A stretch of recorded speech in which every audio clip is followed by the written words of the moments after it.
I'm making plays.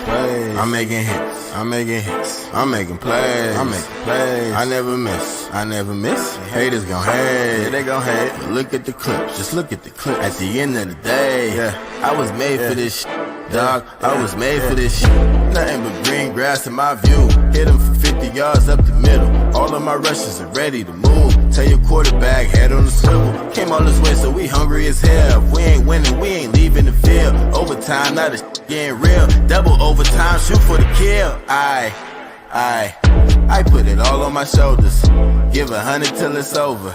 All of this ice in my veins, tell me, how could there be anyone colder? Yes, sir. We are back. Arrowhead PM. We in the building. I am your host, 3PDG. I got my boy Trizzy with me here tonight. What's up? My guy Corey is in the building as well tonight. Man, week 3, we made it through. The Chiefs are 3-0. They have went down to Atlanta and won a what would you say, a very close game. Thriller coming down to the end, literally coming down to some of the last plays. But yeah, man, we're back. We're powered by Chiefs Kingdom.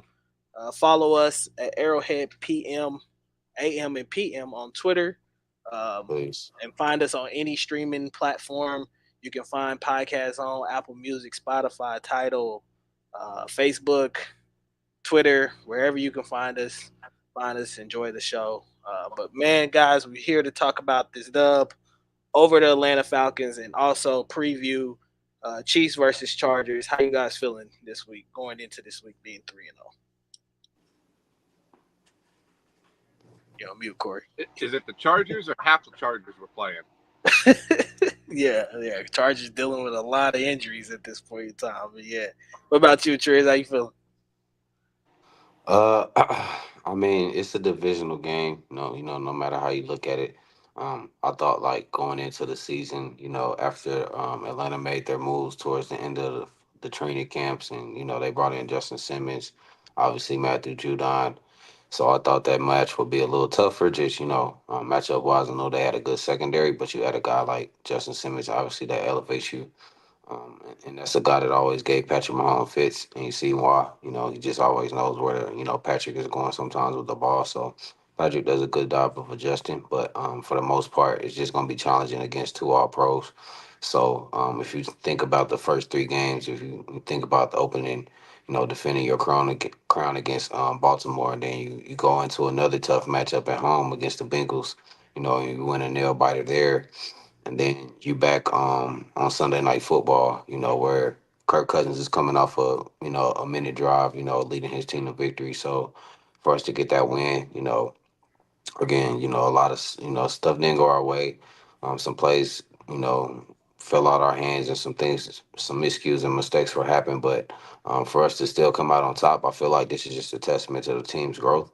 Because last year these would be a lot of games that we lose. So for us to come out 3-0 with this stretch, even though it's the beginning of the season, I still feel like it sends a strong message to the NFL, because these are some of the three of the best teams that are going to be completing late in December, January. Yeah, man. Obviously, going on the road is never easy, and playing at someone's house is never easy to go there and get a win. You do what it takes to come out victorious or whatever. It wasn't pretty at all, especially from the offensive standpoint. I think from Patrick Mahomes' standpoint, it definitely wasn't pretty at all. But you can never really complain about getting the W at the end of the day. So you take what you get, and you go back home and study the film and learn from it and grow from it and continue to keep stacking and building. But yeah, man, that's essentially what we do here. This is why we're here. Give the film review, give the fans a chance to kind of look at some stuff from, as I say on Twitter, man, that eye in the sky don't lie. And when you see the game from that viewpoint, I think it gives you a better understanding of why teams, or why the Chiefs especially do certain things, or how certain things are executed, how they're supposed to go. It gives you an opportunity to correct your mistakes as well too. But right now, man, we're gonna get into an emergence, man. I think the Chiefs at this point in time have they might have a top 10 receiver on their hands. Yeah. The emergence of Rasheed Rice has been incredible. He's obviously become the number one target. Obviously through the first 3 weeks of the season, he's obviously become what taking over that kind of role that Travis held for so long. At this point in time, the focal point of this offense. I still think Travis is definitely still very much a focal point of this offense as well. I wouldn't But say focal point. I would say that Rice has grown in his system, and then he obviously has the skill set. You've seen in his rookie year. I think like we kind of talked about a couple weeks ago. Kind of, you know, Kingdom was kind of upset that he wasn't getting targeted earlier on because he was producing so well. But I feel like now with him being able to, just it's just an example of it right here. We go empty. And I think Rice is at the bottom of the screen, or he motions over to the bottom of the screen.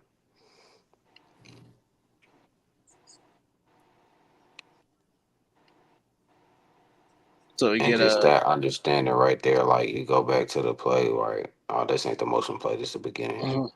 So where he's just filling in his own coverage right there. He just sits down, and just usually like you would see players like kind of take that outside, but he just whips around and sits there. And I think that's just from working with Kelsey, understanding leverage and understanding defenses. That's what you're seeing him grow, and you seeing Andy Reid kind of talk about him being able to grow in space, and being able to understand zone coverages a lot better. We seen him grow in that aspect, and then you look at the yak. That's why he's one of the leading yard receivers in the NFL because of he's special with the ball in his hands as well. I think he's an underrated talent with the ball in his hands for sure. But he shows it every Sunday, and that's why he's one of the best right now. And I mean, the numbers don't lie. I Yeah, think he's number two in the league right now in receiving yards, behind Nico Collins. yeah. He's obviously a very much emerging. They're obviously trusting him to do a lot more in this offense. Corey, from your standpoint, what have you been seeing from Rasheed that has helped him emerge and become a lot better in this league and in this offense? I think the trust factor. I think we saw last season that Mahomes had issues trusting some of his receivers. He trusts Rice. He knows that if he's got a route and he's planning on making that short or that little close window throw, he trusts that Rice is going to catch it, hold on to the ball. He knows that Rice is going to be where he's supposed to be. And you can tell from the tape that he's a lot more comfortable when he's targeting Rice. When he's targeting other receivers, he'll kind of hesitate and dance around. When he's targeting Rice, he's crisp. His footwork is great. He's on time. They built that level of trust now to where we have somebody behind or besides Kelsey that we can rely on.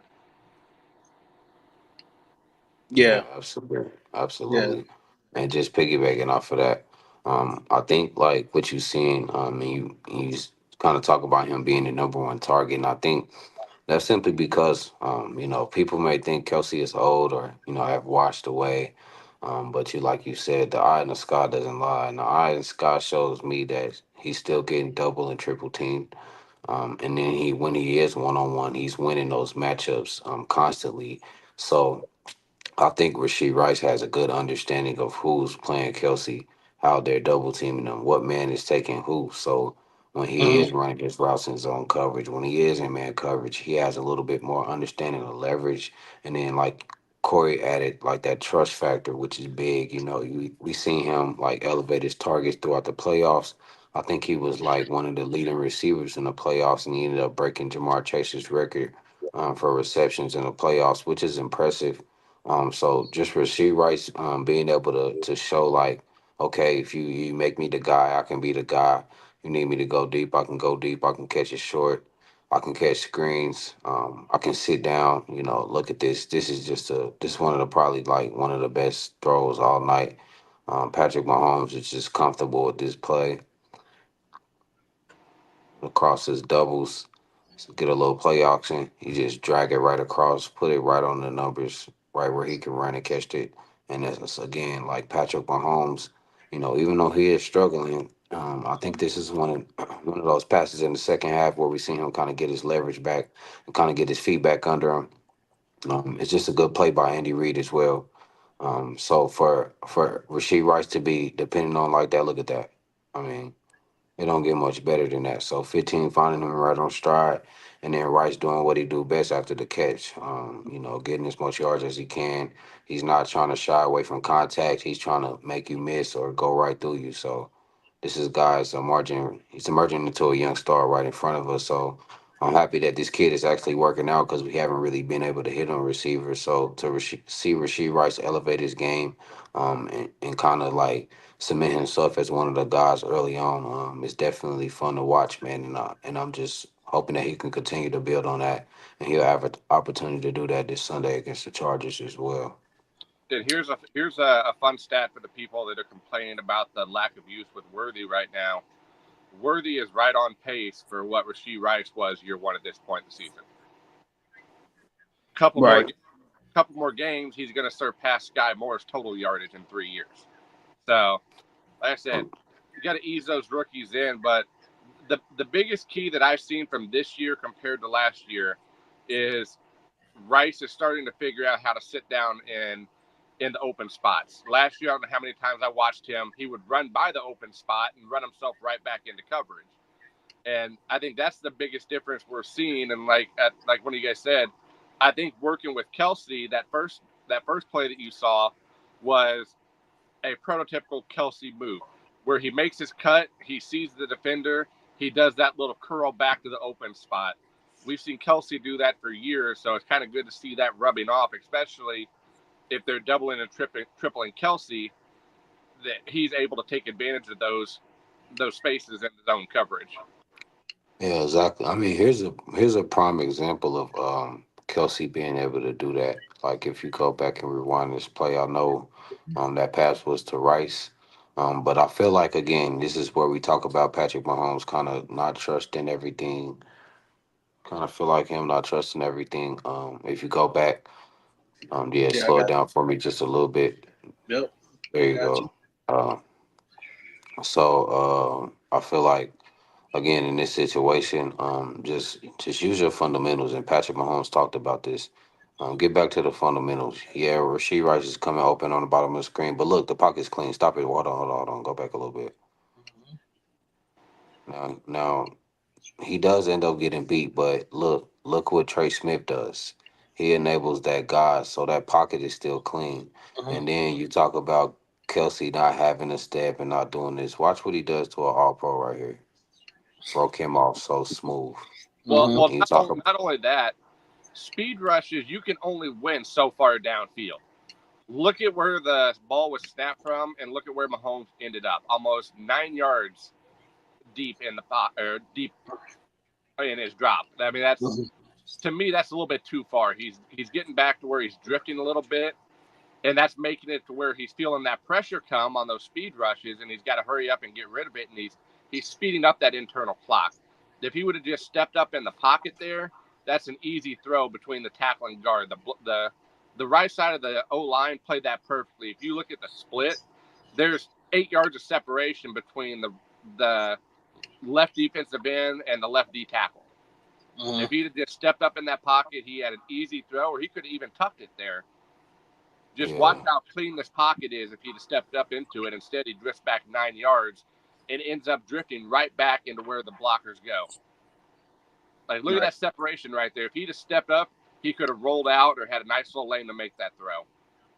Yeah. yeah. He didn't even have to roll out. He could have just, Well, I mean, stepped step through up it. and let it sling it like he did to Kelsey, and Kelsey came wide open. So when we see stuff like that on film, it's just encouraging to know that Kelsey is still getting open against premier guys, and Jesse Bates is definitely one of those better guys. So it's an encouraging sign to let you know that we don't have to force the ball to him. That defenses are still going to play him tight. And I think Andy Reid does a good job of just using him. This play right here is actually just one of those ones where I know Patrick Mahomes want that back. Oh, Um, hold on. We're gonna stick on Rasheed. We're going right back oh, to okay, this okay, okay, okay, little okay. tunnel screen from. Yeah, yeah. And Mhm. Andy Reid is just special at this. You bring him God crosses, bunches. Now go back to the beginning of the play. So Let me Andy see. does a good job of understanding what they're doing defensively in situations. Bring Rasheed Rice across. You got two tight end right there. They come out. You got two blockers in front of you. Kelsey does a good job right there. No, that's Noah. Then Kelsey does a good job. And then look at the moves.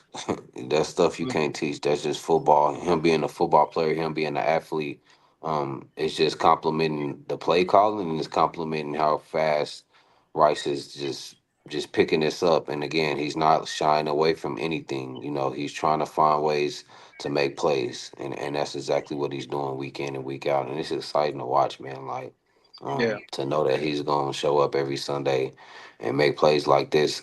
We haven't been able to enjoy a guy like this, for a while. So I ain't gonna Mhm. say no names yet, but he's creeping up to being one of the better guys. So it's exciting to watch, and I can't wait to watch him go to work this week. Yeah. And Think. I just noticed something on this play. I wish the Chiefs would have watched this on their tablet, watched the way the defense bit, roll this again in slow motion. I got you. Watch steal. Watch when Mahomes turns to throw. Watch the whole defense collapse. I wish we would have ran this play again, had Mahomes faked it, and then dumped it back to the left. Watch steal Mm. after he turns to make this throw. Watch how open this screen pass would have been if he'd have turned back and dumped it off to steal. Yeah. Yeah, So and it could be something that they kind of take a look at this week and see and maybe use in another game plan as well too. I'm not just talking about the defensive ends, but Mhm. that whole secondary, their linebackers, safeties, and all the corners but one immediately collapsed as soon as they saw Rice break in front of Mahomes. Right. Yeah. Um. I I love what I'm seeing from Rasheed early on, especially the ability to get yak yards after the catch. I think is the reason why they trust him so much right now. Um, I mean, when you got a guy that he's just so hard to bring down at this point, you're gonna need two or three guys to kind of go over there and tackle him, especially in open space. Um, you already got a feeling that he's gonna make a lot of corners like a AJ Terrell or Mike Hughes really miss in open space, just with how big and his ability to get upfield very quickly as well too. So He definitely almost emerging, man. he almost reminds me of a running back when he Mhm. catches the ball, just because nobody's arm tackling him. Like, you have to have two guys and get a clean hit on him to bring him down. The way he bounces Yeah. through arm tackles reminds me of a running back. Yep. Yeah, man, Yeah. he's creeping towards greatness, man. Like, he's second, and I would have never woke up and thought that Rasheed Rice would be second in the NFL in receiving yards. So it's definitely just a compliment to him and the work that he's put in the offseason. I know I seen him a lot with Hollywood Brown this offseason, and man, I was so excited to watch those two together. I know that we have to wait a little while. Hopefully, we can get well rested up, and we do our jobs, and we able to meet with Hollywood, try to make that a reunited marriage with Hollywood in the playoffs, and see if he can spark the offense. But I think by then we'll know what we are, and I think we'll be rolling. And again, I know it's early. People want to see Mahomes be 83%, 21 for 23, 590 yards, six touchdowns. But, everybody just needs to calm down. This team is full of veterans now. These guys been here. They've done that. They understand where they are. They don't really care about the stats at this point. It's just about winning football games. And I know Mahomes is struggling. I know some things on film, don't look very well. But it's just a testament to this team to be able to go out and challenge the Falcons teams like this. They have a good defense. They got a good secondary. They got a good scheme. So for us to be able to, move the ball, for Rasheed Rice to be able to continue his 100-yard streak, which is his second straight game with 100 yards. Yeah. So against that secondary, which is a compliment to him. So it's exciting to see him in our offense be able to work because we haven't really had a lot of guys work throughout the year at their position. So a compliment to him. I'm excited to see what Worthy be able to do. I know he had an exciting first game, and he's kind of, I guess everybody thinks he's kind of boiled down a little bit, but he showed some good things on film as well. He's been open, and he's been showing some things that are very welcoming, for the later parts of the year. So I'm excited to see what he can do as well. Shout out to Juju for being able to understand zone coverage and being able to understand leverage and being able to run his routes and be able to free guys and get them open. So I think we'll be able to work it out, man. It's just a machine that got to get, you got to put your oil in, you got to get checked, you got to get your parts right. So once we get that going, man, and we get everybody, I think it's going to be rolling. Yeah. Yeah, man. I definitely agree. I think that this offense is just uh, trying to get their feet underneath them, especially 3 weeks into the season right now. So I Yeah. don't expect everything to be perfect. Moving on to our next guy, we kind of want to highlight at this point in time. Carson Steele, guys, first start, rookie, prime time. You put him out there, and I think he had a serviceable game. I think he played beyond my expectations. Uh, and man, he ran tough. There was I had a lot of questions going into this game. Could he really be the guy to kind of carry the pill for us? 15, 17 times the way Pop kind of does for us, and he went out there and he really proved it. So, in your guys' opinion, what did y'all see from Carson Steele on Sunday night? To me, he was serviceable, but it's using a full. I still think he's better as a fullback. That's short yardage. I mean, he's good at getting you just hammering through, getting 4 or 5 yards a carry. But I think we just lack that 1-2 punch, and I think we'll see that with Hunt coming back. We'll have more of that 1-2 punch where we got somebody that's a little bit more dynamic back there, and then we also have the power aspect. It was a big ask.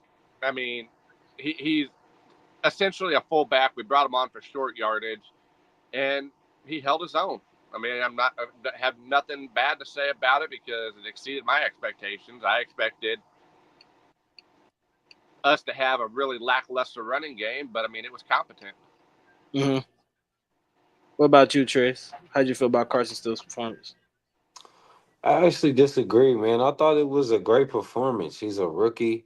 For him to not, I guess people are not really traditionally looking at him as a running back. But I mean, that's what he played at UCLA. So Mm-hmm. I feel like, for him to be able to carry that load, he did have a turnover last week. So for him to, a guy goes out and then you're able to step up and, obviously P. Ron doesn't know the offense that well. He's still getting his feet wet. So you have to be the guy. I know that's, big for him.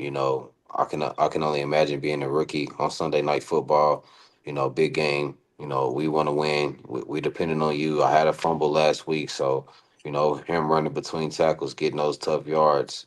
He missed a few blocks here and there, but I mean, those are rookie pains. Those are things he'll understand and get better on with him. But I feel like for the, like the spotlight was bright, and I feel like he answered the bell. A Yeah. lot of guys are not going to be able to do that. He didn't make the play calling difficult to where we had kept having to have 40 attempts from Patrick Mahomes. Like runs like this, 5, 6, 7 yards. Listen, I'll take that all night and day. It don't get much better than that. So for him to come out and perform like that under the lights, with everybody watching him, it's just a testament to this guy, to stepping up to the challenge and being a guy for us. Because he did struggle last week. Some things weren't pretty. He had a turnover late. When we were getting things rolling on defense when we could have opened it up. So for him to come out and do this, man, I thought he answered the bell. And a lot of it's not on him. I've said the same thing. Like, replay this, Mm-hmm. and the one thing the Chiefs lack that also hurts Pacheco is the lack of downfield blocking Yeah. in the run game. Watch how once he gets through the line, there's nobody there. The receivers haven't pinched in to help. There's this everybody's look at how they run by everybody. Mm-hmm. Like in our run game, our downfield blocking is not very good. Consistently like that, those wide receivers should have picked somebody up and create a secondary hole there. Instead, they're 15 yards downfield, still running, looking for somebody. Look at Juju, and then and right there, if Rice would have just not hesitated there and would have came down and would have came downhill and made that block, that could have popped it open loose for a bigger look. Look at Rice kind of. He'd have picked up that safety right there and created that cutback lane. That's one thing I've noticed that severely limits our run game is our lack of downfield blocking. We get nobody blocking at the second level.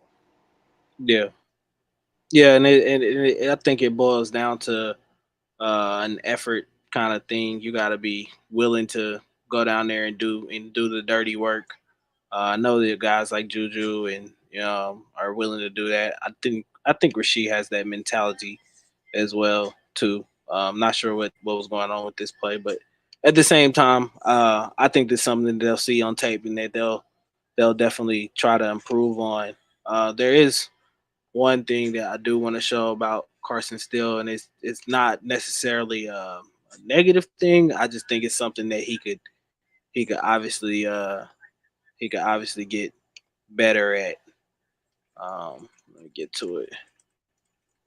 I think it was the interception in the end zone. Yeah.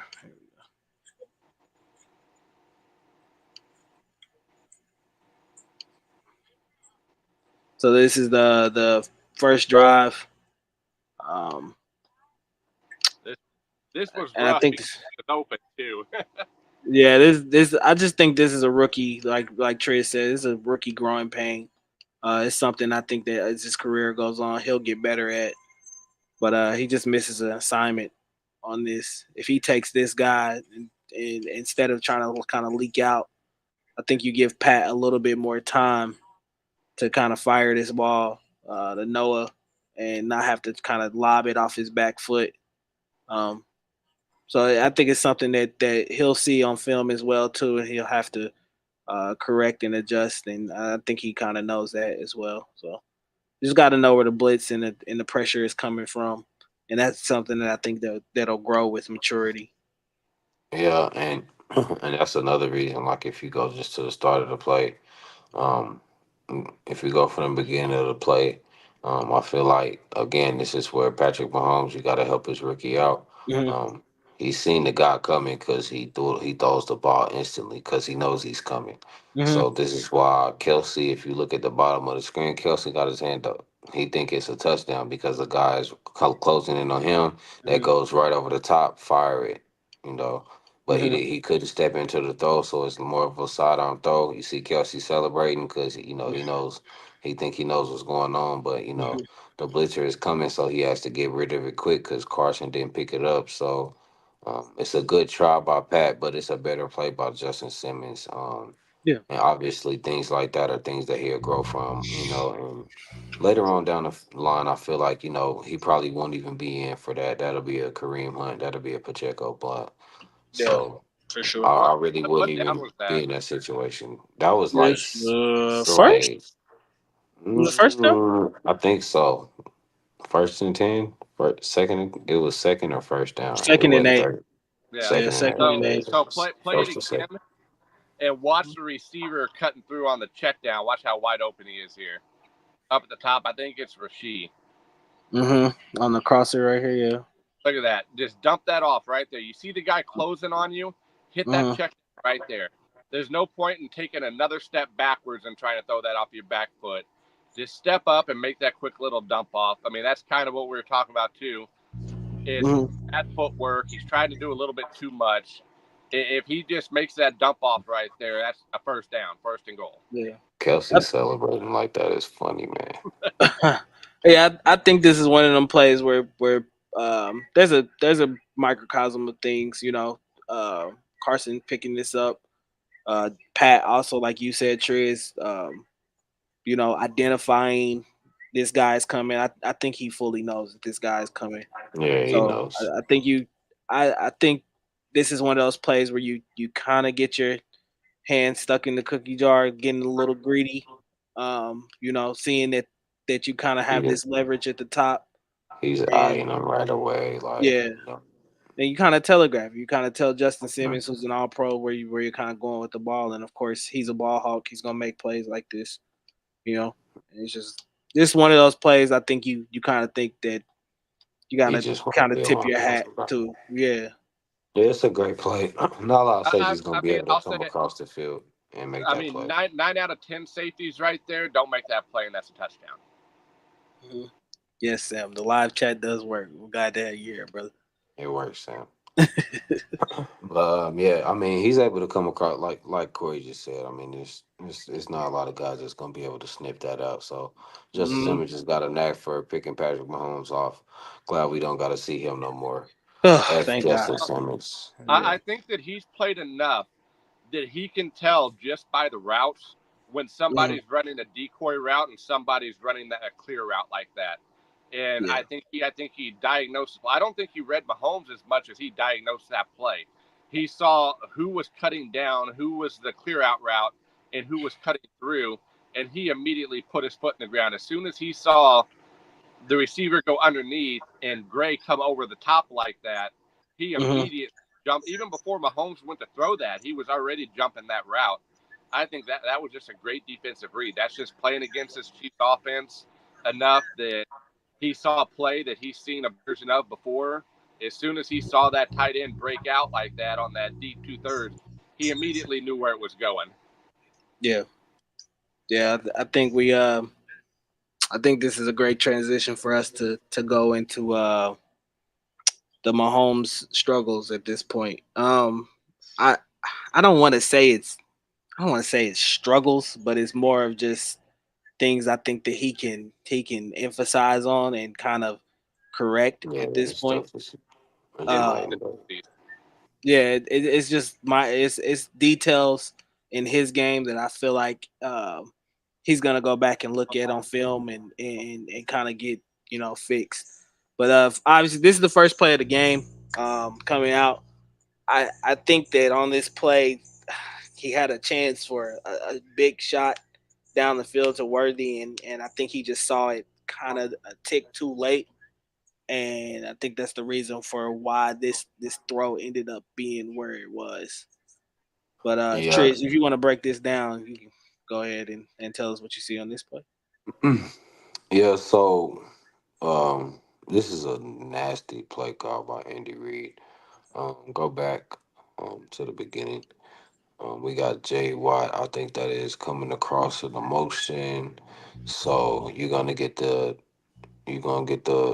bottom guy, he's at the bottom of the screen following, so they try to kind of mimic a man to man look. They do a good job of trying to disguise that, but the play call is so good that the disguise kind of gets them beat because he stays right there. Once those guys freeze, you know that it's zone coverage. This is a nasty play call. So Rasheed Rice is running like a trail route underneath, and he's kind of sitting under in that zone man where he's supposed to be. And then Hmm. you got um Worthy running kind of like a a kind of the same thing where he's kind of Like coming off of a like a pivot pin and and go. pull, a Yeah. pivot and go, pivot and pull, whatever you want to call it, and it's just nasty because Jay Watt is bending around, kind of running that in, and then he's following right behind him. That's just dirty by Andy Reid. We should have hit on that, could have hit on that, Hmm. but Patrick Mahomes wasn't even targeting him on that play, unfortunately. So again, and this is what Patrick Mahomes got to get better at, just taking advantage of these moments. And he talked about it after the game. He just got to get back to his fundamentals. Right Hmm. here, he doesn't really even step into the throw, gives it a pat, and you can see he's just throwing it with his arm. There's Hmm. no follow through, really. His hips are swinging a little bit. But, he knows better than that, especially coming with the first play of the game. Again, this is just a dirty play call by Andy Reid. They do a great job with protection. Look at the pocket, no pressure. You got Travis Kelsey out there on Matt Judon, man. Like that protection ain't gonna get much better than that. He had enough time to take his time to continue to scoot up in the pocket, and deliver a ball to Worthy, deliver a ball to Rice, whoever you want. I mean, but I feel like those are little things he can get better at, and he knows it. Like, it's day and night for him. I expect him to make that throw when it definitely matters. Not to say that it didn't, but just take advantage of these moments when you got it, man. Because you're not gonna get too many of them. The way defense are gonna be playing us, but Andy Reid drew it up perfect. I haven't really seen nothing like that before in my life. That's just a nice play call. Hopefully, we can put that to work, and I'm sure we'll be able to convert off of that one of these days. So it's great to see Andy Reid being able to use the guys and use our personnel to our advantage. And that's definitely a play call for personnel. So shout out to Andy Reid. Patrick Mahomes just got to execute on his footwork and on his fundamentals, and we'll be able to pick that up. And Hmm. shout out again to um, the offensive line on that play, man, because they really it really wasn't much pressure at all. So Patrick just got to be better at that and giving trusting his guys, and letting it fly, man. Yeah. We'll scroll to this next play. I think a lot of the things that's just going on is just little nuances in the way that he drops back in the pocket, and and kind of analyzes things. But you can clearly tell that there are some points in times where he's just get forgetting little mechanical things that I think have helped him naturally be great, and kind of trying to rely on, I guess, arm strength is what you could say. I love this play call. I That's a think that good this play. is something that at the end of the end of the season, or towards the middle of the season after the bye week, I think it's something that they're gonna be able to kind of still to hit on. I think that him and Xavier are still kind of working out their chemistry as well, and what Exactly. Xavier expects from him and He's what he getting used expects to from having Xavier. that. Yeah, Yeah, not sorry to interrupt you. He's you getting good. used to having that speed back. He's Hmm. not used to a guy to being able to take the top off like Worthy. He runs a 4.2, which is a lot faster than what Tyreek Hill ran. So for him to be able to have that speed, it's kind of like he got to get used to being able to put it out there, being able to understand that he has a guy that can go fly and go get it. I know that trust is still building, that chemistry is still building, like you just said. But I feel like once he kind of gives him that grace and be like, "Hey, man, just," I think Worthy gonna start talking to him like, "Hey, Pat, I got you, bro. Just let it fly." Yeah, Once they get to that point, man, I feel like it's gonna be dangerous. But like you said, it's a working.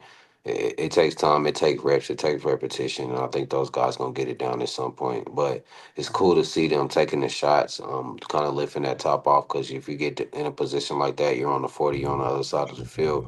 Let's take a shot. And Andy Reid does a good job again with play calling. Protection is there. No pressure.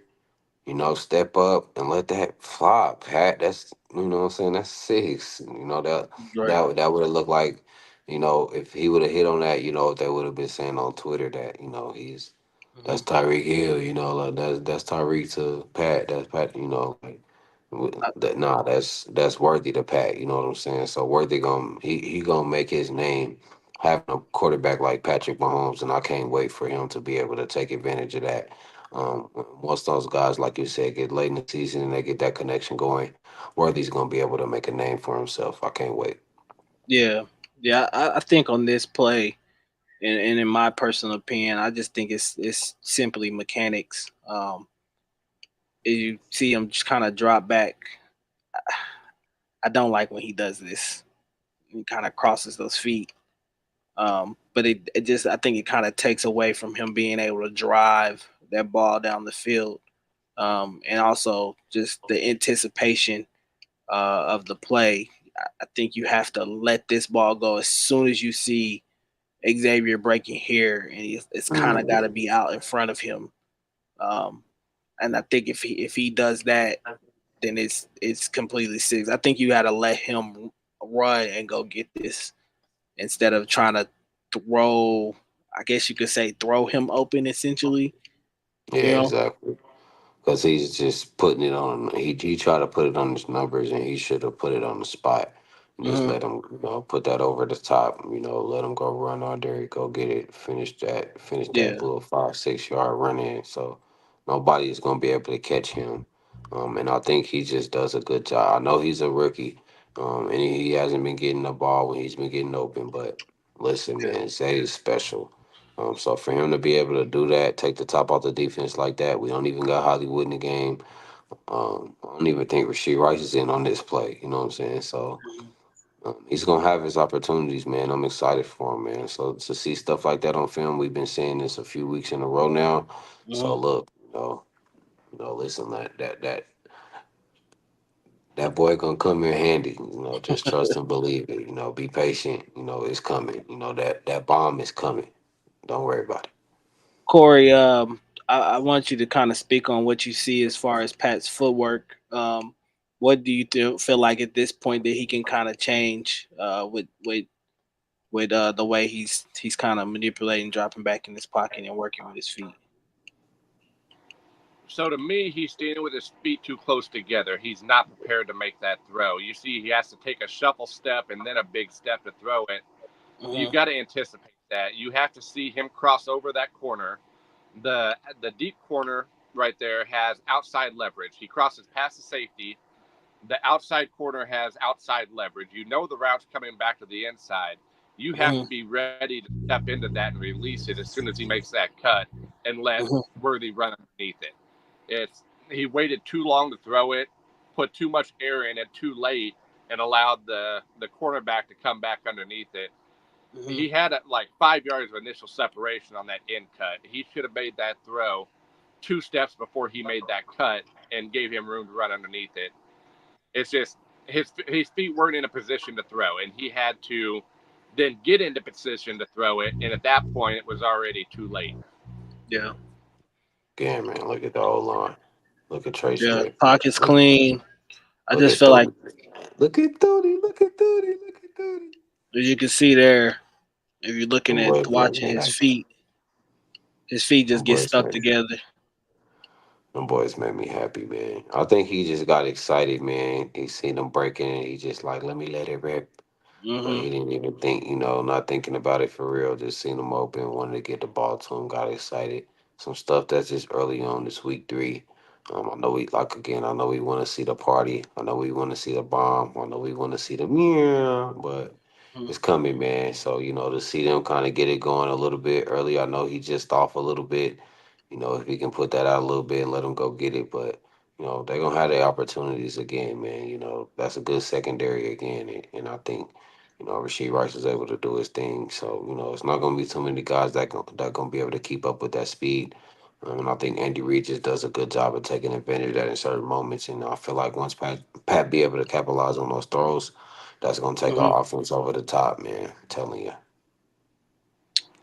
There's another play that I want to get to. I think where he throws, he's targeting Juju.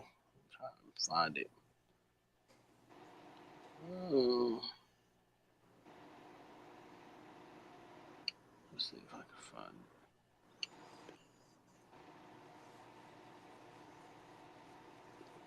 I think I gotta go back. My bad, y'all. I'm gonna get this together. All right, good.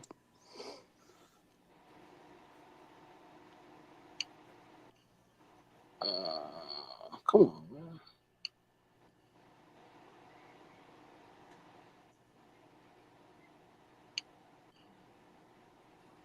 Good thing. We talking about that play where it kind of sailed on him a little bit.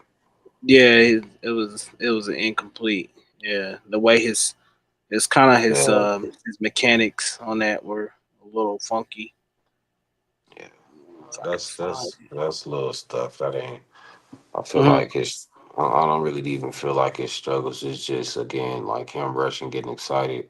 Again, the pocket be clean. He just got to be able to trust the guys, and I feel like that's the biggest thing. I feel like his arm is talented enough for him. Obviously we've seen him make those off-platform throws, but he just need to start practicing those good habits. And like he said himself after the game, just he muttered that himself, like, "Hey, I got to get back to my fundamentals." Once Hmm. he starts doing that little simple things, these throws are night and day for him. That's why he is who he is, because he's able to do this every Sunday. So it's nothing new for Hmm. him.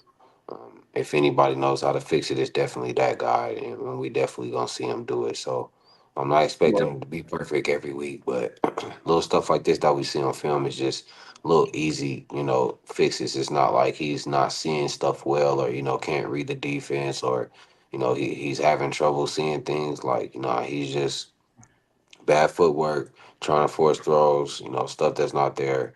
Trying early on to make some plays, and trying to lift that top off the defense, which we're gonna need. You know what I'm saying? That's gonna help out the running game. That's gonna help out Travis Kelsey. That's gonna help out the younger guys get involved. So the more that he's able to keep taking these shots, maybe he hits on them, maybe he doesn't. But I feel like the more he takes the shots, the more comfortable he gets. I feel like he got to get used to that speed again, and once he gets back, you get back used to that. I think you'll see him just capitalize on these plays that we see him miss on. See, I also want to stop it here. Go back to this play. Go to the beginning Yeah. of it and slow it down. Yep, I got you. This is the play I was actually talking about that I wanted Who's y'all to who, watch. who's the running back here? Carson. Okay, watch this. This is where I say Kareem Hunt will make a difference. Kareem Hunt can run the routes between the tackles. Look at the clear out space right here for that leak through right through the middle. Mm-hmm. Look at all of that space right there. That's what we're missing right there from McKinnon. We're missing those little leak out screens like that keep those linebackers from dropping back like that. This year we have no running backs that can run those little leak between the guard and the center. And McKinnon, how many times do we see McKinnon come in and do that and absolutely destroy a team for 30, 35 yards, and then you see those linebackers start pressing that line of scrimmage a little bit more. Mm-hmm. I He think was so good. right here, that's the perfect time for the running back to leak out, and look at all that space there. Mm-hmm.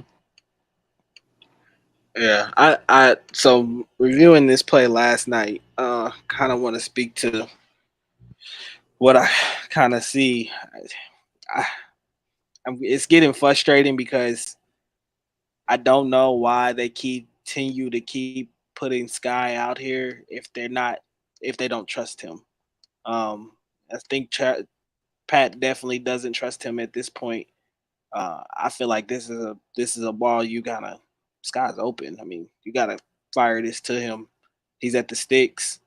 You got a first down on this. Instead, and I don't mind him taking this option to Juju, but I just think his internal clock, and I think you spoke to it earlier in the space this morning, Trizzy, that his internal clock I think is kind of messing with him at this point. Um, I'm not sure why he feels like he climbs the pocket on this, but you see the way he kind of releases this ball. He doesn't get his feet set. He just kind of throws it off his back foot, and I think in hindsight it makes the ball kind of sail to Juju behind him. You know. Yeah, and that's a point that he made. If you just go back to the play, this is a fundamental thing. This is something Mm-hmm. small that Pat already understands. He understands that he has to start trusting his offensive line. Again, Ron Ye does get beat a little bit, but the fundamental comes in and you climb in the pocket like you're supposed to with your eyes down the field. That throw to Scott Moore looks easier. That throw to Juju even looks easier. Mm-hmm. You may be able even to fit that to Kelsey breaking underneath that linebacker. Maybe you can fit that on over the top of him up into that zone window, where he's breaking right there. Because if you see that guy kind of go with who is that, Watson on that bottom Yeah, lane, yeah. Justin Watson. Kelsey kind of breaks on open underneath right there in that area. As Mm-hmm. soon as he starts sprinting with him. So again, those are little things that he's gonna see on film, little stuff that can be fixed. Like it's night and day. I'm not really worried about it, but like you said, the fundamentals and the mechanics, just like Patrick Mahomes alluded to himself, those are little small fixes. That I feel like those things, we'll see a much better 15 on Sunday, much cleaner, much more fundamentally sound, making the throws the way he's supposed to make them. And when he does make those off-platform throws that he does do, I feel like those will even be, throws in rhythm or throws that look well as well because, he's the best at that. Mm-hmm. So once he just gets back to himself, I feel like he's still getting comfortable. Got to trust the offensive line. I feel like that's another thing that's keeping his clock a little sped up more than it actually needs to be. But it's little things, man. What's Go ahead, really Corey. What was you gonna say? what's really frustrating to me is we're having the opposite problem of what we had last season. Last season, the receivers weren't where they were supposed to be, and when they were blanketed. That nobody was getting any separation. And watching the tape through this season, the receivers are getting open. Each play we're watching, there's at least two receivers that have separation that Yeah. Mahomes usually makes that throw, and Mhm. we're just not making the plays happen. So it's frustrating because we've corrected the issue from last year. We've got the receivers that are getting the separation and getting open consistently, but the connection just isn't there. It's just Mhm. same issue from last year, but it's the opposite problem. Yeah. Yeah. I think it's something that'll definitely get corrected for sure. We know with 15 and what kind of standard he holds himself to. So I don't expect him at all to have the same kind of performance that he's been kind of having these last couple games. I think it gets corrected for sure at some point. And yeah, I think we see. I agree with Trizzy. I think we see a better um, Patrick Mahomes this weekend, this Sunday. Absolutely. We're gonna switch sides. We're gonna go over to the defensive side of the ball and kind of highlight some guys that shined on the defensive side of the ball. From your guys' perspective, watching the game on Sunday, who you guys feel like stood out to you guys on Sunday night? I mean, it's the one nobody wants to hear, but Nick Bolton.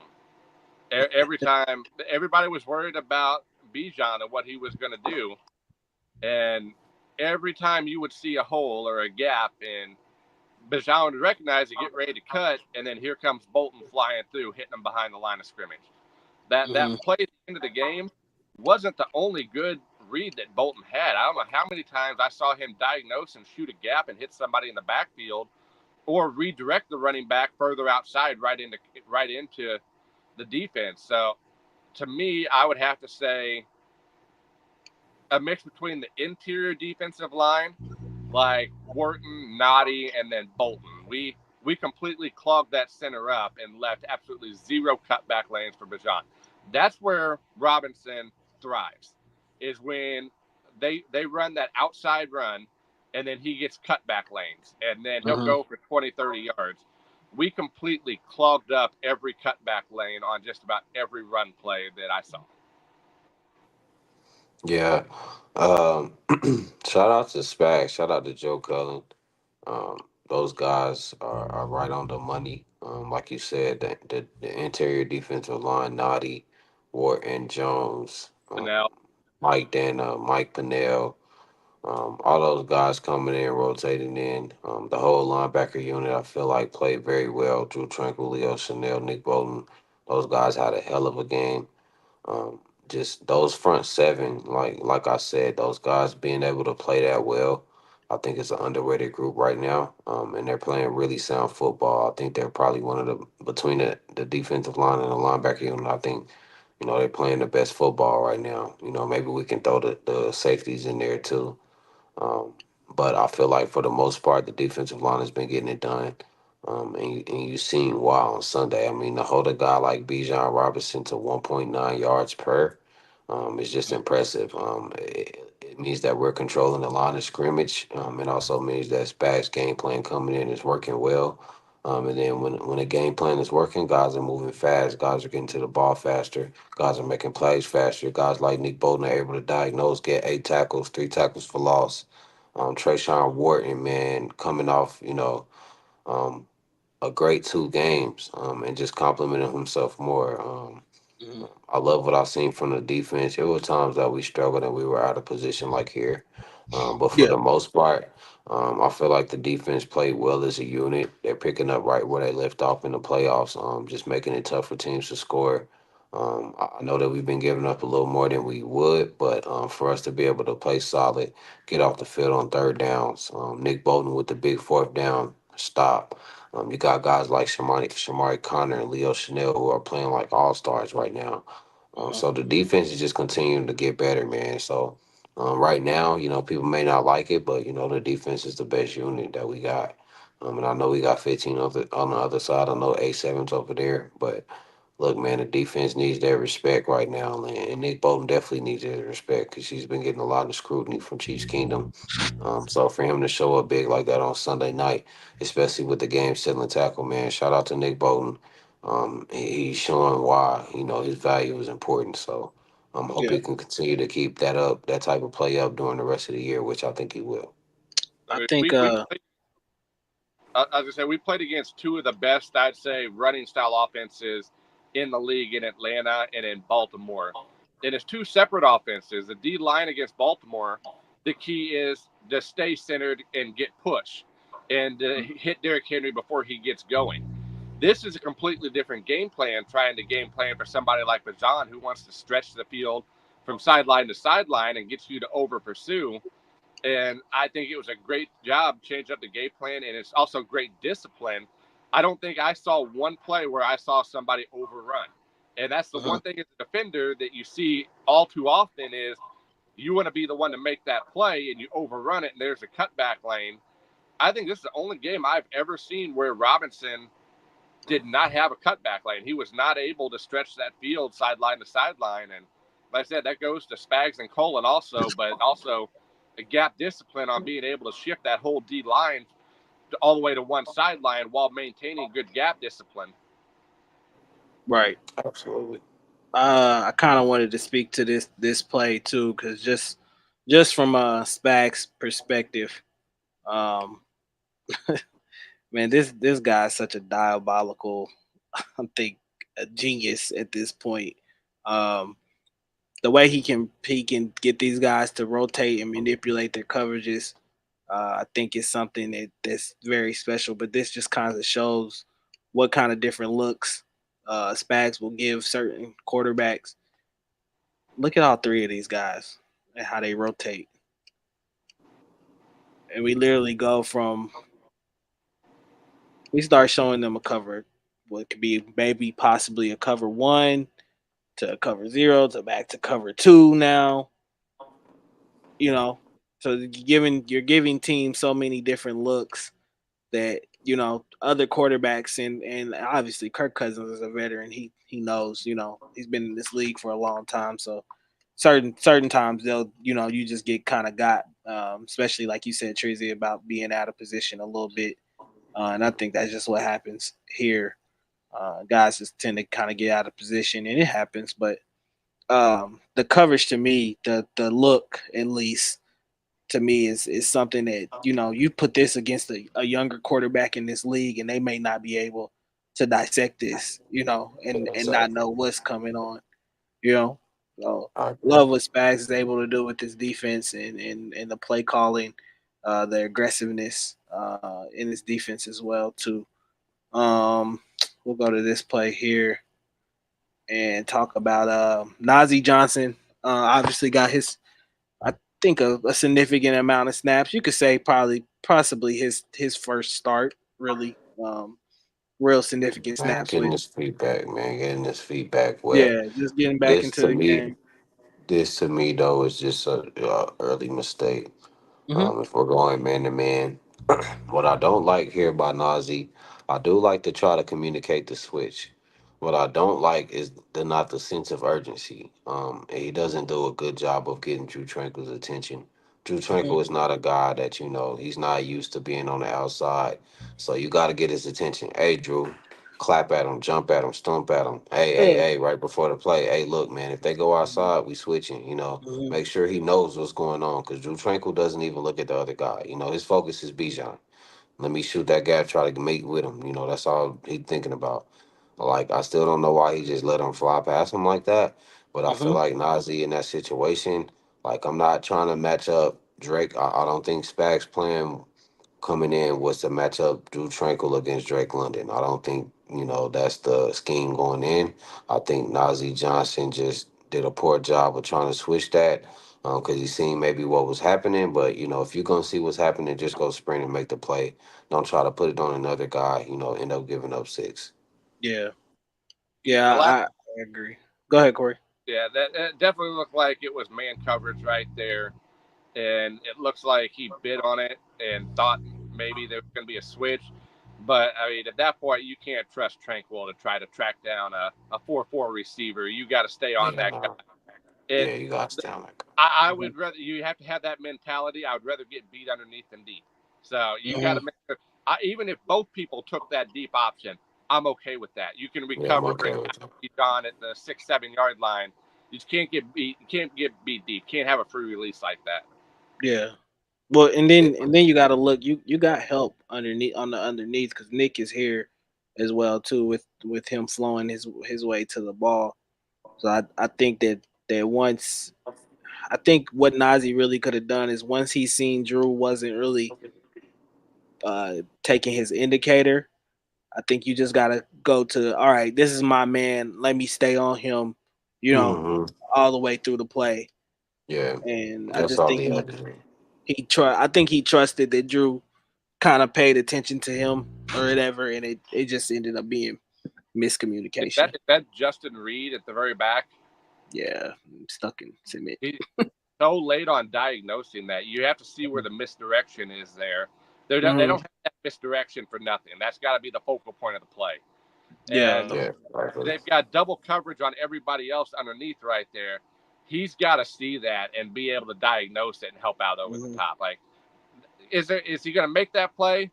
I no, don't know, but you got to at least try to get over there and make it. Like, I mean, yeah, at made it least five attempt. steps. Hmm. Yeah, I Yeah, think if you're That's it. Justin, you should be already kind of cheating Yeah. this way. This side of the field is covered, and then you got yeah. I'm help not. with underneath. I'm not depending on him to make that play. Are you kidding me? It's a You touchdown. got to though. If you're playing that center field role, you got to be able to diagnose where the weakness is on which side of the. Uh, Then I like Justin, man, obviously you but see we've got four defenders on that left side, and you've got two defenders against two on the right side. You Hmm. got to be shading over the top there, and he's just so late diagnosing it that he's not even in the play.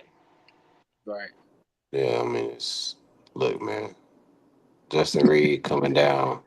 He throw a little Right. floater out the backfield. Justin Reed got to make the tackle. It's a tackle. Mm-hmm. Justin Reed in coverage. It's a completion. I know people hate this name, but it eerily reminds me of Dan Sorensen. You send Nah, he Dan ain't that Sorensen. bad. No, he's Oh not that. boy. He ain't But that bad. Sorensen's the same way. You send him through the middle through a gap, Oh he's hitting boy. somebody. He's making that tackle. But if you ask him to cover somebody, might as well let a bird cover him.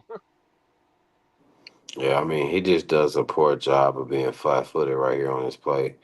I Hmm. know Brian Cook does a poor job of being that deep man too. I mean, I don't know what he's looking at. There was nothing over Hmm. there. Yeah, I feel like he should have been. It looked like it's a cover three, or maybe it's a man. Do they bring the blitz? Yeah, they bring the blitz. Yeah, it's single high man. Single high man. Yeah, so I don't understand why he's on that side of the field with Trent McDuffie. Like Hmm. he's over there locking his man down. Nothing much going on over there. Why are Yeah, you running over there? yeah. He kind of turns this way. Like I Then yeah, said, playing that center field role, you have to be able to diagnose where the weakness in coverage is. excuse me, You have Hmm. McDuffie on that right side. You have Corey, three. your camera off, Corey. But when you're playing that center field role, like you have to be able to diagnose where the weakness in coverage is. So Right. first of all, you've got McDuffie on that right side, so that's already the strong side of the secondary over there. Then Mhm. you've got a second cornerback and a linebacker shading that way. On the right side, you've got single coverage, and then you've got somebody on a linebacker there. You've got to Mhm. be able. I mean, and why is he 20 yards running straight downfield instead of trying to cut the play off? Yeah. Like, look how he runs straight backwards and tries to round it off instead of making a direct line to the sideline to try to cut Mhm. the play off. Like, he's running Yeah. Yeah, backwards. I mean, Where's he it would have going? been all the call would have been great if Justin Reed just doesn't slip on the play. Unfortunately, his foot gets tangled up. I mean, I don't know why he's flat footed right there anyway. But unfortunately, he got caught peeking. tried to make up for it, but by that time it was too late. So Do you know what that it reminds me? happens. That reminds me of that Isaiah Likely play in that Ravens game where he cut Yeah. through and the safety lost his footing and wide open on that same sideline right there. Almost that Mhm. same play.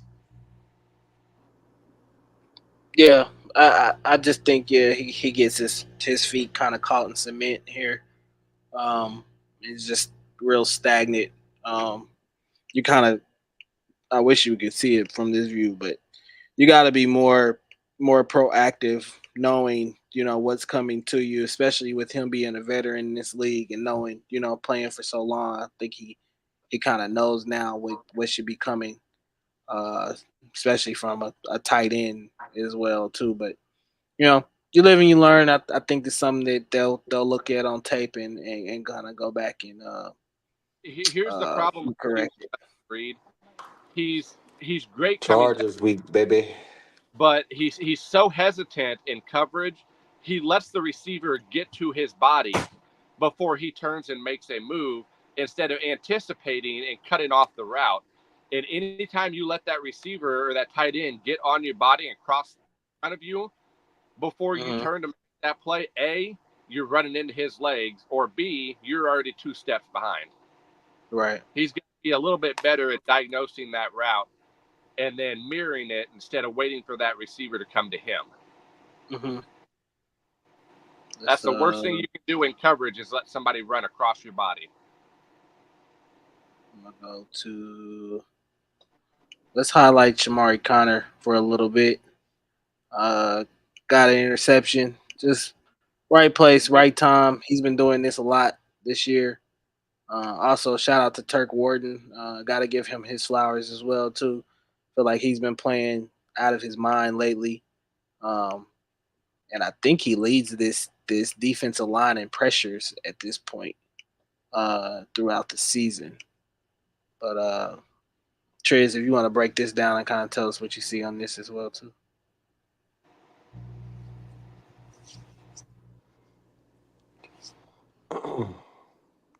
Oh, where we at? Okay. Hmm. Um. Well, first of all, again, shout out to the D line. Right. Um, Darren doubles, so it looks like we're wide. We got Chris Jones coming out trying to attack that guard. Does a Hmm. good job. Is that Wharton? Yeah, that's Yeah, that's Trayshawn. Tershawn. Yep. Big Big work, Turk. man. Big Turk making his name for himself. Had a couple of pressures in that Baltimore game. Thought he did really well. Picked up the same thing in that Baltimore game. Able to, make the throw little sooner than he wanted to right here. Hmm. Um, we do a good job of rallying to the ball if the catch is made. But look, I mean, that's all Trayshawn right there, man. That's just a compliment to him. And then you get the pressure. And then Shamari Connor, as you're gonna see, throughout the years, just he always just finding the way to the ball. He Yeah. has that knack for the ball. He continues to come back, make those plays. We were able to get the pressure on Kirk right there, Mhm. and then we are able to capitalize. Man, shout out to Shamari Connor, Yeah, I really think doing this thing. this is indicative of a play that Justin Reed does a little bit better job of getting his hips turned and not having those stagnant feet like we saw the last time. I think they thought they could hit this play again on Justin, and that's kind of where Kurt was going. I still think if Turk doesn't affect this play, I'm not sure if Kyle Pitts makes this catch either. Just because I think Justin Reed is still in good position to kind of make a Yeah, play on this, but they kind of double down on Kyle Pitts this time. You can tell Shamari's kind of playing that robber kind of role, and this is just this is just a gift, pretty much, kind of like the mm-hmm. Burrow fumble the Facts. previous week. You just He's get a little able to cookie, and then try to this make is something out of it. this is just elite If Justin awareness. Watson, if Justin Watson would have went to the outside, he might would have scored. Yeah, yeah, Well, Jalen, and not only Jalen gets. that, watch the whole secondary on this. This is what I'm talking about, them shading to the weak side. The coverage is on the right side.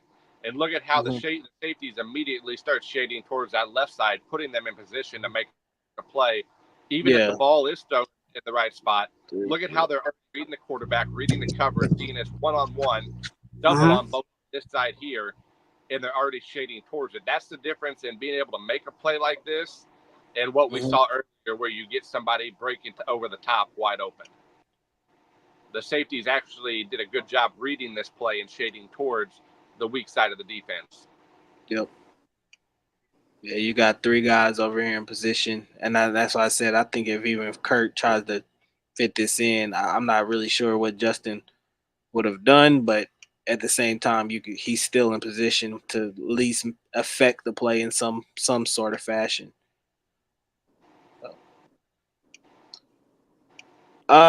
We will roll to we're gonna go to the game winning play. Let me pull this up. And then we're gonna move on to Chargers and Chiefs after this, man. I'll tell you what, you hear people talk about pad level. This is the perfect example of pad level.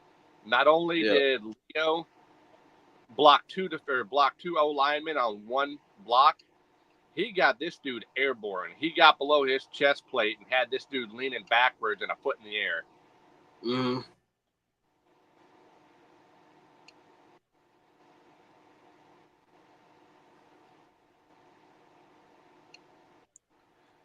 Game on the line, man. Gotta have it. 4th and inches. And I think the Chiefs just rose to the occasion like they always do in these situations. And this is why they win a lot of their games. Situationally, they just do the right thing. And everybody on this play, I feel like, does their job and does the right thing. This is the true definition of team defense, being together and everybody pitching in and doing their job. Well, before the play starts, after this, rewind back to the very beginning. Look at Bolton's diagnosis before the play even starts. Look at him pointing to the right side of that defensive line. Look at him right there. He's telling him that's going to be the gap right there. And I think Atlanta here just, they know we need this first down. We're gonna give it to our best guy, our best offensive weapon. I feel like at this point, and put the ball in his hands to try to win us the game. And it just gets blown up, man. I think we'll look at it from the end zone view. Gotta give us my bad. Go ahead, Tracy. Go ahead, Doc. No, my bad. I was sneezing, but you said it very well. Just a good team defense strategy all around. We got 2 guys setting the edge with Shamari Connor. Look at Jalen Watson on this play. Look at Brian Cook on this play. Watch Leo Chanel on this play. He's going up against our offensive lineman, like putting him in a backfield. Like, look at that. That's ridiculous, man. This play is dead right here. That saying of this is when I think this is the Falcons knew that they had messed up. Yeah. So he got kicked right off the line, and then 32 does what 32 does, shoot that gap. I don't know what Al Greer's looking at, but he's not looking at the right person. And Nick Bolton's able to find his way through the hole, shoot the gap. And then you'll even see Leo Chanel kind of help out at the end of this after putting that guy in the backfield. So they just did a good job with this all-around walk-off win, man. Way to end Sunday Night Football. Ease the nerve a little bit, keep the score under 20. Only gave us 17 points. Let's move on to the Chargers, baby. Well, I think the play design here is I think that Robinson is supposed to follow Algier right on his hip around the outside. But I think Chanel did enough in that tackle into the backfield to where he had to alter his route and slowed it down. So Algier was way too far in front, and the edge was already set by the time he got there. Watch it here in slow motion. Oh, no, give me a look at him.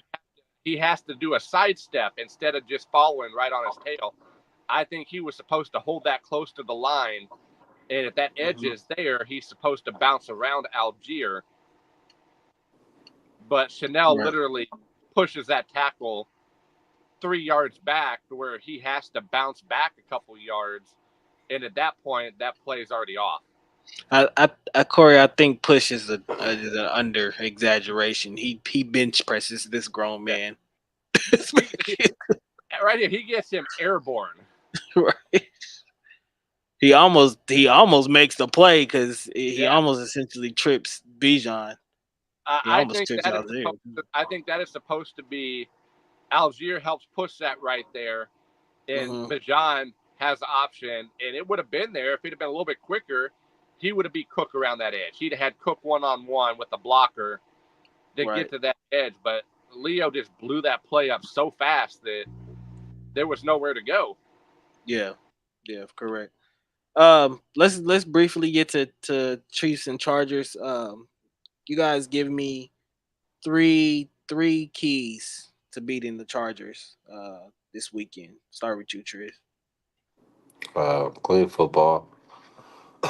See Pat get back to himself. Try to make sure we get Kelsey involved this game. I know he's the Charger killer. He's been doing a good job against them his whole career, and what better way to kind of kick off the chatter, the noise, and kill the noise with a good Travis Kelsey performance. So hoping that we can see that from him. I know it's been a little shaky start, but I feel like he's been getting double team, triple team. So I feel like it'll work out for him. I feel like the offense just not turning the ball over, find a way to get Kelsey involved. The defense just playing like the defense been doing. Being able to get them in the second long, third and long, stuff like that, is going to benefit us down the road. So if we continue to play like that on defense, they're obviously going to be short of Justin Herbert and Joey Bosa. So obviously you want to see all their guys healthy because you don't want the excuses from the fan base. But we got to suit up with whoever's playing. And I think another key is just let's see what we can get from the young rookie. Not the young rookie. Let's see what we can get from Felix. Let's see if we can capitalize on the game that he had last week. I thought Felix played very well. He had that sack strip fumble, you know what I'm saying? Got some pressure, set the edge very well, was able to disrupt some things. So it looked like he's coming along. Let's continue to build on that, Felix, man. You had a great week last week. I know people have been chatting a lot about what's the first round pick this and first round pick that. I think he showed well last week, and I hope he continues to build on that. So that's what I'm looking forward to. What about you, Corey? Three keys to victory this weekend for the Chiefs. Keys to me, A is going to be pass rush. Both of their tackles are going to be out. So we should be able to get some serious pressure, and I think this would be a very bad situation for them to try to rush Herbert back with both tackles being gone. That's probably the dumbest thing you do because Spags likes to bring pressure, A, especially on Herbert, and speed things up, and B, no tackles there, two backup tackles, that pressure could get home a lot faster. So I think that the key, A, is to get pressure, take advantage of their injuries. B would be take advantage of the middle of the field on offense. Derwin James is going to be out, and that is going to open up the middle of the field for Kelsey, for Rice underneath. They're going to have a rookie safety in. They've always struggled with that underneath with the Chiefs, and this is just going to kind of amplify it. And 3, no mistakes. I think the only way that the Chargers will be in this game is if we have multiple turnovers. If we play a clean game, we should be able to walk away with it and walk away with it comfortably. So I'd say get pressure on the offense, or get pressure on the Chargers quarterback, take advantage of Derwin being gone in the middle of the field, and no turnovers. My key 3 takeaways this week. I think I agree with you guys. No turnovers. Obviously, take advantage of your matchups, especially on the edges. This Sunday, going up against essentially 4th and 5th string guys at this point. So I think you got to kind of dominate your matchup, and then Man, just from past perspective, just let it rip, man. Go out there and let it rip. Get back to having fun. Get back to your fundamentals. Get back to going out there and just being yourself. At this point in time, trust your line. Trust that they're gonna hold up and just fire it down the field, man. I think we've seen him kind of be hesitant over these last couple of weeks, and I think he just needs to get back to just letting it flow and the game come to himself. So yeah, man.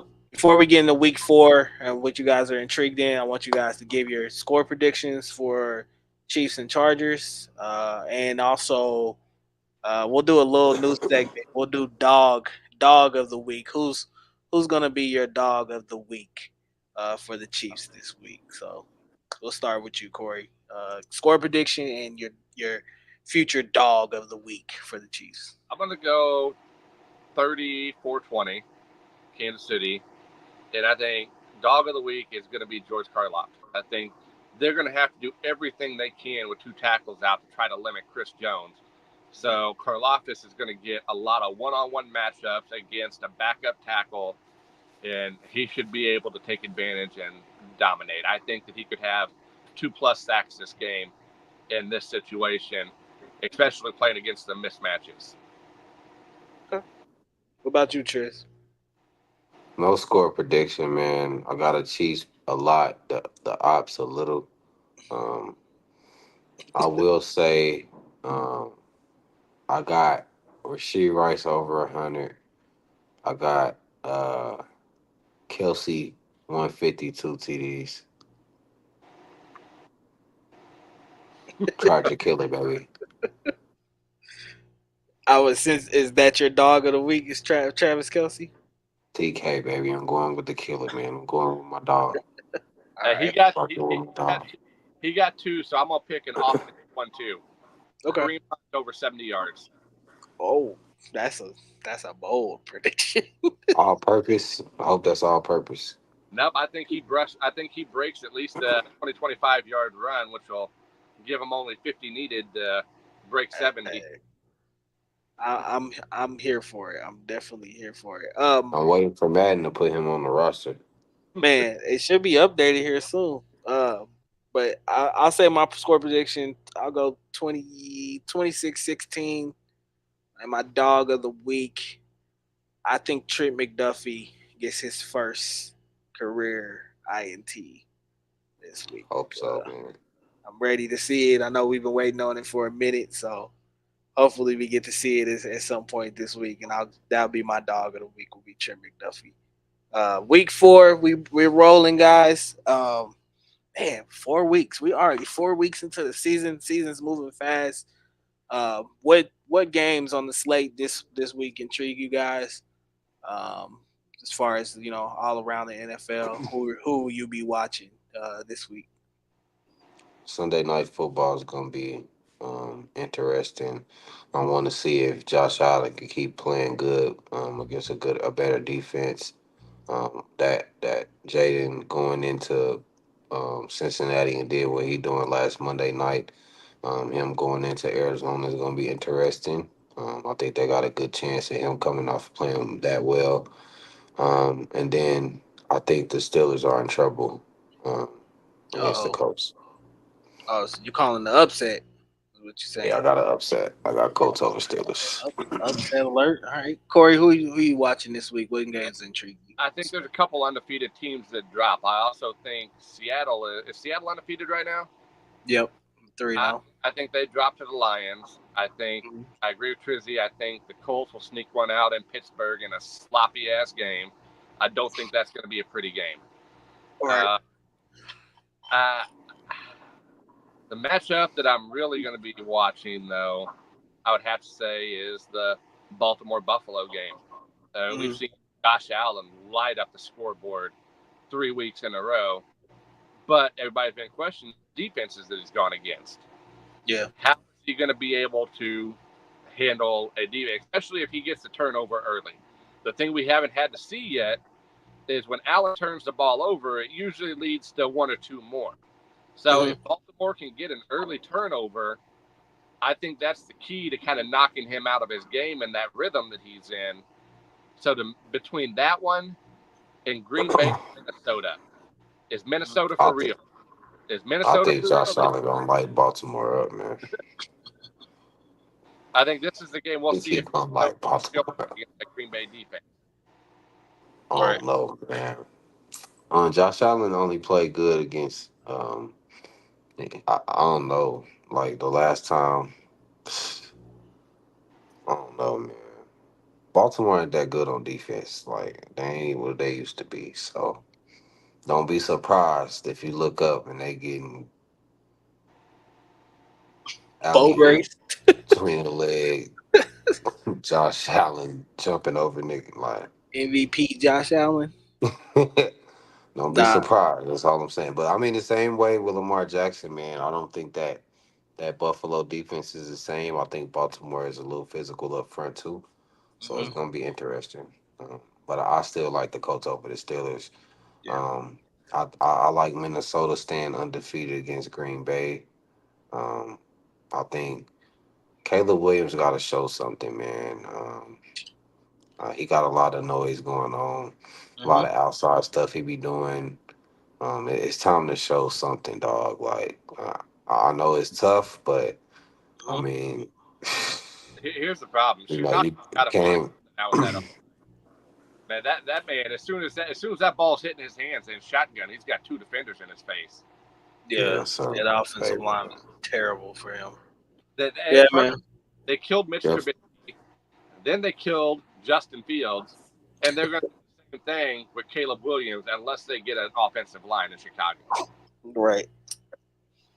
Yeah. Yeah, I agree. I'm most intrigued this week. Thursday night is kind of a yeah. Cowboys and Giants. I'll still be kind of watching. Hopefully, mm, get to see the Cowboys kind of need to bounce back in this game. I think it's a good spot for them to do that, especially after that game against the Ravens. They kind of came on there late, trying to rally and come back. I think it's a good opportunity for them to go out against a division opponent and get that bad taste out of their mouth, from Sunday. So uh, sometimes the quick turnarounds I think help certain teams that are struggling at points to kind of get back right the ship a little bit. Definitely intrigued to see Vikings versus Packers. Hopefully, we get to see the return of Jordan Love to the Packers.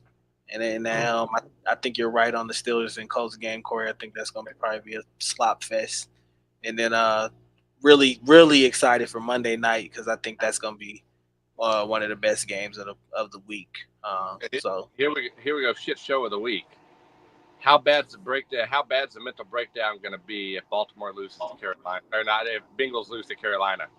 oh gosh, if Cincinnati goes 0-4 and loses to their former quarterback We gonna and see he yeah, also a complete it's meltdown. time to call it. It's time to yeah, call it.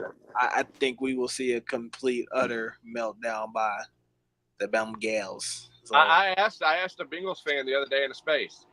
So, if you guys don't make the playoffs this year, do you re-sign T. Higgins and Jamar Chase? Do you keep trying to pound that same nail, or do Man, you we don't care keep on about the Bengals, man. working? right.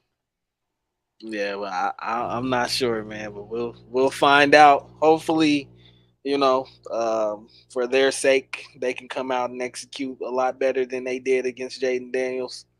But That boy was special. I ain't gonna lie.